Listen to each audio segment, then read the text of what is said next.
Thank you, Mr. Stringer. It's a pleasure to serve under your chairmanship. I speak today as the Liberal Democrat Foreign Affairs spokesperson to proudly support Councillor Gurch Singh, who is a Liberal Democrat councillor and who organised this important petition, amassing more than 115,000 signatures. And I hope all honourable members and the Minister will join me in applauding him for his hard work, galvanising greater action on this issue. It is right, I think, for British MPs to speak about this, not just because of our constituents who may have family ties, but because wherever democracy and human rights are under threat, we cannot look the other way. We all know in this virtual Zoom room or elsewhere that democracy doesn't just happen at the ballot box. You must have freedom to protest, freedom of the press, freedom to debate, all cornerstones of a thriving democracy. And this is no small matter. More than 250 million farmers have been protesting since August last year. We are witnessing what could be the largest organised protest in human history. Yet the police brutality and arrests that we have witnessed against peaceful protesters and journalists covering the protests are of deep concern. Tens of thousands of police have been mobilised across India to quash the protests.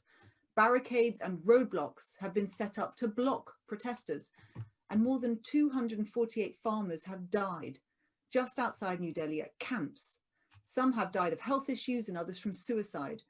And these farmers are sacrificing so much, and all they want is to be listened to.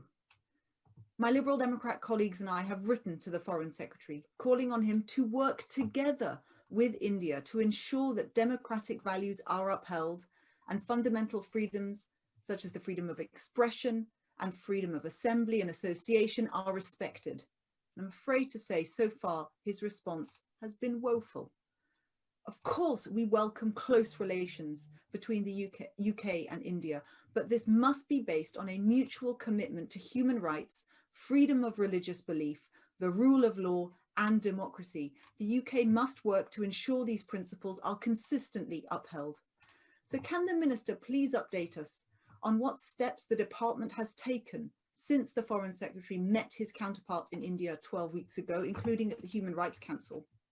And can they tell us what assessment has been made of whether the new farmers' laws in India are in breach of Article 9 of the International Treaty on Plant Genetic Resources on Food and Agriculture? And will he speak to the FAO about this?